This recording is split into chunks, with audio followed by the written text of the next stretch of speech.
Hello and welcome to Chapter 5, Loops and Iteration. As always, this lecture is copyright Creative Commons attribution, including the audio and the video and the slides and the book even. So now we're getting to our fourth basic pattern. We've talked about sequential, where steps happen one after another. We've talked about conditional, where steps may or may not happen. In Chapter 4, we talked about the store and retrieve pattern, and now we're going to talk about the looping pattern.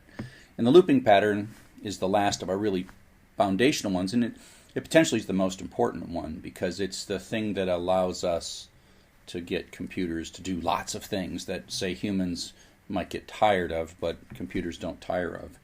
And so after this, we'll start sort of becoming a little more skilled in the basic language capabilities. We'll talk about strings and then start talking about files and start doing some real work after we get done with this. So bear with us. It's going to be a while, but we'll get there. We'll get there. So, welcome to Repeated Steps. This is the example that I had in the first lecture, Chapter 1. And the basic idea, just to review, is that you have this while keyword. The while keyword sort of functions like an if in that it implicitly has a decision that it's going to make. And it's either going to do the code in the indented block or not do it, or skip it, basically. Right? So you either do it or you skip it. The difference between the while and the if is that it's going to do it many times as long as this question that we have remains true. Okay? And so in this case, n is 5, while n greater than 0, it functions like an if. So yes, it's going to run it. Prints out 5, subtracts 1, so it's 4. Goes back up, and asks the question again. Is n still greater than 0? Well, since it's 4, yes, we'll continue on. Out comes 4, then n gets subtracted. 3, 2, 3, 2. And then we come through, we print 1. We subtract n to 0. We go up, we go back up. N is now not greater than 0, so we come up and we execute outside the loop. We leave the loop, and that really means in the Python code we skip to whatever's lined up with the while statement, the same indent level as the while statement. And so that's how it works. And I just print n at the end here to remind ourselves that n ended up at 0, not at 1. The last thing we printed out in the loop, was the 1, but n ended up at 0 because this loop was going to run as long as n was greater than 0, so n had to sort of be not greater than 0 to get out of the loop. Okay? So that's basically a review of what we've done. Now, oh, wait, something else. Iteration variables. Okay, so the key to this is these loops can't run forever. We don't want them to run forever. We want them to run as long as we want them to run. They may run a very long time, but not forever. There's got to be a way to get out of them. Otherwise, we call them infinite loops, which we'll talk about in the next slide. And so the iteration variable is generally some variable that is changing each time through the loop, and we are changing it by subtracting 1 from it. And so this thing is going to keep running, and we can pretty much see that, oh, this is going to exit, right? Whatever n is, it could be a large number, but eventually it's going to get to 0, right? So the iteration variable controls how many times the loop runs, and it also allows us to do something different inside the loop. And of course, this is like a trivial loop where we're just printing the iteration variable, but it just means that this loop is going to run 5 times, and it's going to do something potentially different each time. If you just ran the loop that did the same thing over and over and over again with no data changing, that's kind of dull and pointless. So just because you have an iteration variable doesn't mean that you've properly constructed your loop. It's a common problem, or something we want to avoid, is an infinite loop. And here is a carefully constructed loop. We start n at 5 at the beginning. We have a good question at the end, while n greater than 0. It's going to run this as long as n is greater than 0. But the problem is we don't change in the little block. We don't change the n, which means it's going to come back and n is going to be 5. And then it's going to run this, and then it's going to be 5. And then it's going to run this, and it's going to be 5. And so this is an infinite loop, which means this loop will never exit. It will never get out. It's just going to run forever in here because n's not changing. Neither of these statements change n. So part of the iteration variable is there needs to be something that changes so that the loop will ultimately make progress to accomplish what it is and know when to stop. So this is an infinite loop. And of course, lather, rinse, repeat is commonly put on shampoo and conditioner, and so you can, next time you're in the shower, take a look at your shampoo and conditioner and find the infinite loop that's on most bottles of shampoo and conditioner. Now, here's another loop, just to emphasize that it's possible to structure these loops in a way that they never run. So this function is as an if. The while functions as an if. And so when n is set to 0 and we ask the question, it is literally going to make the decision based on n greater than 0. Well, it is not greater than 0, so it's going to go right by it. Over here, it's going to come in here and go right to there and never run these lines of code. And we call this a zero-trip loop. And that's okay. I mean, this is a silly one, of course. It just shows that the test, the question that's being asked, is above the lines that make up the body of the loop. And if it's false, the loop never runs. So it's possible that these loops have 0 trips. Okay? So that's a loop. Now, there are more than one way to sort of control the flow of a loop. The basic flow of the loop is when it gets to the bottom, it goes back up to the while and does the check. This is a different way of getting out of a loop or controlling the execution of a loop. There is a keyword or a part of the Python language called, what color do I got? Nope, green's over here, called break. If you looked back at reserved words, break was one of the reserved words. Break says, hey, if I'm in a loop, stop the loop, right? Get out of this loop. I'm done with this loop. And so here's this loop. Now the interesting thing we've done is I just got done talking to you about infinite loops. We have just constructed an infinite loop because the question is right there and the answer is yes, true, true. And that's a way to construct an infinite loop. We've done this because we have a different way of getting out of the loop. So we've constructed a loop that just on the face of it, just looking at that line, looks like an infinite loop. So what this loop does is it reads a line of input, checks to see if it's the string that we've entered is done, and if it is, we're going to skip out with his break and get out of the loop. Otherwise, we're going to print it. So at a high level, what this loop is going to do is prompt for strings of characters until we enter done. And that's exactly what it does. It prompts, we say hello there, it prints that out. We say finished, it prints that out. We say done, and it's done. So when we say done, it comes out and finishes the loop, and that's the end of the program. Okay, so to look at this in some more detail, the first time it comes in, does the raw input, because true is true, so it's going to run it, and then we enter hello there. It checks to see if what we'd entered is equal to the string done. It is not, so it skips, and it does the print. And we do this one more time, and we type finished, and then the line is not done. That's variable line does not have the value done in it. So we print that. We come in one more time, but this time this is true, and so it goes in and executes the break, and then it escapes the loop. And so you can think of, right, here is the body of this loop, because that's where the indentation starts and ends. The break says, break me out of the current loop that I'm in and get to that next line that has the same indent as the while. So whatever it is, break says we are done with this loop. When that statement executes, we are done with the loop. We're finished with the loop. It'll run until that executes because we've got this set to be while true. Okay, so there's a simpler, this is sort of a simple way to draw this. Break is sort of a jump to the statement immediately following the loop. If you really want to picture this, I think of this as kind of like a Star Trek transporter, where you kind of come into break and then your molecules are sent to the four corners of the universe and you reassemble outside of the loop. And so if we look at this sort of in my little roadmap version of these things, right, the while loop is going to run for a while, yada yada. There can actually be more than one break as long as they only get this. But the moment that somehow some if or whatever hits the break, then it gets out completely, and so it escapes the loop. And so it's sort of like you're zoom zoom zoom zoom zoom zoom. You come in here, and then you are rematerialized outside the loop. That's what the break does. Okay. So break is one way to control the execution of loops.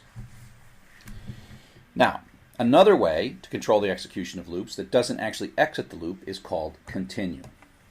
Continue basically says, hey, I'm done with this iteration of the loop. Now, each time through the loop, as we call that an iteration. Continue says, I don't want to stop the loop, but I want to stop this iteration and advance to the next iteration. And so what we have here is we have the same basic loop, a while true, which kind of makes us an infinite loop. We're going to read a line prompting with a less than sign. And if it's done, we're going to break. That code is down here, and we're going to print it if we fall through. So normally we'll be reading and printing, and if the line is done, we're going to break out. That's what we just got done doing. But the new part is right here. And this is, we'll learn this in the next chapter. If line sub 0, if the first character of the line is a pound sign, we're going to continue. And what continue says is it doesn't actually get us out of the loop, it jumps back up to the top of the loop, which means that it ignores, for that iteration, the rest of the loop, right? So if execution comes in here, let me clear that. If execution comes in here and hits this line, it goes back up to the while, okay? Which means whatever this is, it's not coming out of this if. It's going back up to the while, okay? So continue ends the current iteration and jumps to the top of the loop and starts the next iteration. And so if we look at how the code runs, hello there prints. Pound sign with the first character doesn't print, so there is no printout right here. Print this is not done, and we enter done, and then the loop ends. Now another way to sort of draw this is the continue jumps to the top of the loop. It does run the question, right? It does check the question. And so here's another way to draw that picture. And so here again we have a loop, and it's happily running, and there can be breaks in there, and there could be continues in there. And as long as we don't hit a break or continue, the loop just sort of runs and goes up to the top. And at some point, some if, we hit the continue, and like a transporter, instead of going out of the loop, we go to the top of the loop. But it's important that we go and we check the question, right? So the continue is not likely to exit the loop unless the question has become false. So the continue is likely to come up here, run some more, then we hit the continue, it comes up here. Oops, I did that backwards. Run some more, clear this out. So the continue could run many times, right? So we have the loop runs a bunch of times. Then finally we hit the continue goes up to the top. If it's still true, we'll run the loop some more. Then you might hit the continue, then you might go up to the top, come down, round and round and round and round, hit the continue again, go up to the top, yada yada. Now in this particular loop, this break eventually is down here, and that's how we get out. Okay, so the continue goes back up to the top of the loop. So these loops that we construct with the while keyword are what we call indefinite loops. I mean, looking at the ones that we've written, which are 2 lines or 6 lines, we can kind of inspect them and understand when they're going to stop. And we're going to know that they're possible to stop them. A loop that won't stop is an infinite loop. Sometimes these loops can be rather complex, and you may not actually be able to look at them because there are many lines, and so we don't know. And so it's real careful. You have to be real careful when you construct these to make sure that they stop as things get more complicated. Now the cousin to indefinite loops are definite loops. And definite loops is something where we have a list of things or a set of things that are a kind of a known set of things, a finite set of things. And we're going to write a loop that's going to go through that set of things and do something to each thing in that set of things. And the keyword that we'll use for this is the for. So we use the Python for keyword that says we're going to write a loop, but instead of it just running until some condition becomes true or false or we hit a break, we're actually going to know how many times this is going to run. Now you can actually use break and continue in for loops. We call these definite loops because how long they're going to run is kind of well known, basically. So here's a simple definite loop. And it's kind of like that while loop that we just got done looking at, where it's counting down and then saying blast off. And so the way we construct this loop is we have the for keyword, which is part of the Python language, the in keyword, and then we have an iteration variable. I've chosen I as my iteration variable. And basically what we're saying is, dear Python, run this indented block, and there's only one line in the indented block. Run it once for each of the values in this little list. This is a Python list. Square brackets make Python lists, comma separated values. So it says, I would like I to be 5, then run this code. Then I would like I to be 4, then run this code. Then I would like I to be 3, then run this code. I should be 2, then run this code. And I should be 1, then run this code. And so this is a pretty clear, and I like this word in. It says, you know, doop, doop, doop, doop, doop, and then run this each time. And so out of that comes 5, 4, 3, 2, 1, and then the loop is done. Python is doing all the tricky bits here. Python's figuring all these things out for us and handling all this, and then we're done. And so if you look at it, we have an iteration variable, but we didn't have to increment it. We didn't have to do anything. Python took care of a lot of things for us. And so when we're looping through known list of things, or later when we read a file, we're going to loop through the lines in the file. And so the for loop is a really nice, powerful, and it's syntactically cleaner. It's really quite nice. Now, it's important to realize that you don't have to just loop through numbers. I did that one with a set of descending numbers, so that it was equivalent to the while loop that I started at the beginning. But this is a loop where what it's going to loop through is a list. Close square brackets are a list in Python. This is a list of 3 strings, Joseph, Glenn, and Sally. They're string constants, and then commas are how we make lists. And so friends is a mnemonic variable. Python doesn't know anything about friends in particular, but I've chosen this variable name to be friends. And it's a list of 3 people, Joseph, Glenn, and Sally. And so I have an iteration variable called friend, and I'm going to loop through the set of friends. Now, Python doesn't know anything about singular. Python doesn't know anything about plural. I'm just choosing these variable names because it makes a lot of sense. This is a set of friends, because it has 3 of them in it, and this is a single friend. What it's really going to do is friend is going to take on the successive values, Joseph, Glenn, and Sally, and this little block of code is going to run once for each of those 3 items in the set, and the variable friend is going to take on the successive values of that set. So out of this comes 3 lines of printout. Happy New Year, Joseph. Happy New Year, Glenn. Happy New Year, Sally. And of course, this is the I bit right over here. But we just made it so, hey, Python, look, however many friends there are, run this code 1 time for each one. Change this variable friend to be each of the successive ones in order. And then we print that we're done. Okay. So the for loop, sort of, we go and try to make a picture of the for loop. The for loop is kind of a powerful thing. It does 2 things. It decides if we're done or not. How do we keep going in the loop? Or, well, I mean, and as long as we keep going, we're going to advance the I value, the iteration variable. It takes care of it, the responsibility of changing the iteration variable. We do not have to add lines of code in that change the iteration variable. Okay? And so if we take a look, you know, we come in, are we done? We're not done. Set I to the right thing, then print it. Out comes 5. Advance I, print it, advance it, print it, advance it, print it. Oh, now we're done, right? I was not the thing that decided when we were done. The for loop just keeps track internally as I moves through these things, and it goes like, oh, I'm all done. I'll take care of that. You finished. So it doesn't. There's no if in here. It's not like if I equals 1, stop. No. It just says you told me to do 5 things. I'm going to do 5 things, and then we're going to stop. And so again, the for loop here has got sort of 2 functions. Decides how long the loop's going to run and changes the iteration variable based on what you've told it to in this in clause. Okay? So I think in is a real elegant construct. It's just a keyword, but it's sort of, if you think about math, if you're familiar with sets, it's like something inside of a set of something. I think it's a real pretty way to think about it. And you can kind of think of it a little more abstractly, that you say, well, here's a little indented block of code, right? And I want it to run some number of times for each of the I values in the set 5, 4, 3, 2, 1. That's how I kind of think of it. So I think this is a real pretty syntax. Different languages have different looping syntax. I think this is really a very expressive, very pretty one. Yeah.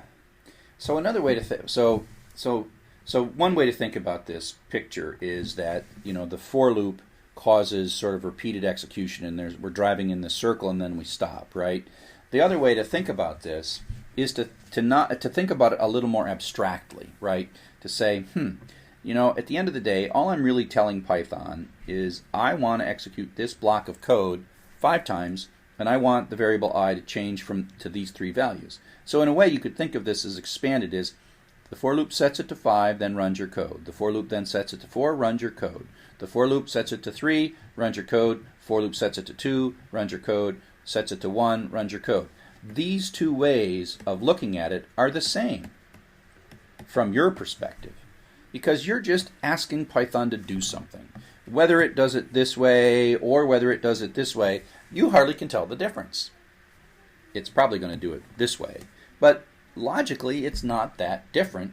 It's not different from doing it this way. You're saying, run this block of code, change I in the following way. Cool. It's like we don't have to worry. I mean, we can use mentally either model of what's going on inside, because it doesn't matter, because they're the same. Okay, so these definite loops are really cool. Starting in a couple of chapters, we'll mostly use definite loops to go through lists or dictionaries or tuples or files. And so it's a finite set of things. It can be a large set of things, but it's a finite set of things.